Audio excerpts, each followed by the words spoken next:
Jemaat Tuhan, senang sekali kita bisa berjumpa lagi dalam acara Light of Revival, renungan firman Tuhan yang akan menuntun kita di sepanjang hari ini. Mari kita melihat bagian firman Tuhan yang akan kita renungkan bersama dalam Mazmur 33 ayatnya yang ke-18. Sesungguhnya mata Tuhan tertuju kepada mereka yang takut akan Dia, kepada mereka yang berharap akan kasih setianya. Mata Tuhan kepada orang yang percaya kepadanya. Di pasal sebelumnya, pemazmur Daud membahas tentang kebahagiaan dari orang yang diampuni dosanya. Di pasal 33 ini, di mana ayat yang akan kita renungkan bersama, pemazmur membahas tentang puji-pujian kepada Allah Israel. Sehingga tak heran, dari ayat yang pertama hingga ayatnya yang terakhir, di ayatnya yang ke-22, dipenuhi dengan rasa syukur kepada Allah atas semua yang dimilikinya, atas semua perbuatan Allah yang begitu luar biasa, yang begitu besar. Di ayat yang akan kita renungkan ini, pemazmur mengaitkan dengan hubungannya dengan orang-orang yang takut akan Allah. Apa makna ayat ini bagi kita? Allah memandang semua anak manusia dengan mata yang mengawasi. Namun mata kebaikan dan perkenanannya tertuju pada orang-orang yang takut akan Dia. Ia memandang mereka dengan senang hati, seperti bapa yang memandang anaknya, dan seperti seorang mempelai yang memandang pengantin perempuannya. Dalam Yesaya 62 ayatnya yang ke-5.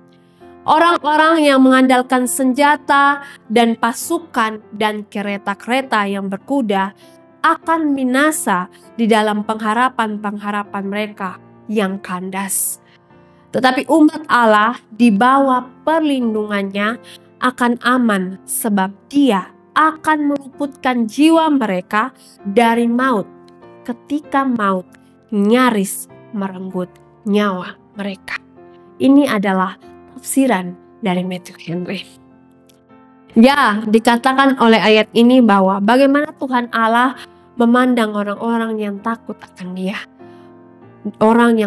Orang-orang yang sungguh-sungguh menaruh harapan kepadanya. Tuhan Allah memiliki cara pandang yang berbeda, baik kepada mereka yang percaya sungguh-sungguh kepadanya dan kepada mereka yang tidak percaya kepadanya. Ia memandang orang-orang percaya layaknya anak, layaknya pasangannya yang dikasihinya, yang dicintainya dan diperhatikannya dengan begitu luar biasa. Ia memandang dengan penuh kasih dan penuh sukacita. Ia tak sedetik pun meluputkan pandangan penuh perhatian dan pandangan penuh kasihnya dari anak-anaknya, dari orang-orang yang menaruh percaya kepadanya. Inilah mengapa kita perlu terus bersyukur dan berbangga hati punya Allah seperti Dia. Ia tidak biarkan orang-orang yang percaya sungguh-sungguh kepadanya berada di luar dari perhatiannya, di luar dari kasihnya. Ia tahu kapan harus menolong kita. Ia juga tahu bagaimana menolong kita dan apa yang kita butuhkan. Pun seringkali kita harus akui bahwa kita lebih sering melupakan dan mengabaikannya akibat dari keegoisan kita, akibat dari kesibukan kita. Tetapi Ia selalu memperhatikan kita dengan begitu sangat baik, tidak peduli apa respon kita. Kita bisa melihat lanjutan dari ayatnya yang 19 sampai dengan ayat yang ke-20, Dia berkata seperti ini, untuk melepaskan jiwa mereka daripada maut dan memelihara hidup mereka pada masa kelaparan. Jiwa kita menanti-nantikan Tuhan, Dialah penolong kita dan perisai kita.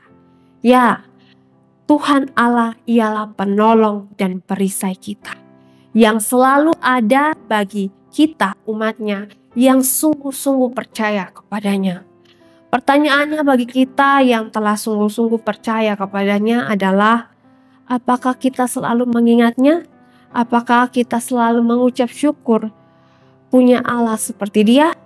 Ataukah kita lebih fokus dengan dunia kita, lebih fokus dengan hal-hal yang kita sukai, melupakan Ia serta melupakan bersyukur kepadanya? Ambil waktu khusus untuk mengingat dan mengucap syukur kepadanya atas segala sesuatu yang telah Ia lakukan bagi kita, yang telah Ia berikan bagi kita sampai dengan saat ini, terutama keselamatan yang telah kita terima. Bagi yang belum sungguh-sungguh percaya kepadanya, maka percayalah sungguh-sungguh kepadanya sebagai Tuhan dan penyelamat kita. Maka Ia akan memenuhi hidup kita dengan kebaikan dan kasih setia-Nya yang begitu luar biasa. Biarlah firman Tuhan yang singkat ini boleh memberkati kita. Mari kita satu di dalam doa. Ya Tuhan, kami datang kepadamu Tuhan. Kami bersyukur pagi hari ini kami diingatkan untuk boleh mempunyai waktu khusus untuk mengingat akan Engkau, boleh mempunyai waktu-waktu khusus untuk bersyukur akan kasih setiamu, akan segala yang Engkau perbuat dalam kehidupan kami. Kami bersyukur punya Allah seperti Engkau yang selalu memandang dan kami dengan kasih, memperhatikan kami dengan begitu luar biasa, meskipun kami sering sekali melupakan dan mengabaikan Engkau Tuhan. Terima kasih Tuhan akan kasih setia dan perhatian-Mu yang begitu luar biasa atas kami. Biarlah dengan renungan singkat ini kami boleh sungguh-sungguh memberikan waktu-waktu kami secara khusus untuk Engkau, untuk menyenangkan hati-Mu Tuhan. Ampuni kami Tuhan jika kami sering fokus dengan hal-hal yang tidak penting ataupun kesibukan kami yang akhirnya membuat kami lupa akan Engkau. Terima kasih Tuhan Yesus, inilah doa kami. Dalam nama Tuhan Yesus kami telah berdoa. Amin. Jemaat Tuhan, mari jadikan firman Tuhan sebagai terang dan pelita dalam kehidupan kita. Tuhan Yesus memberkati kita.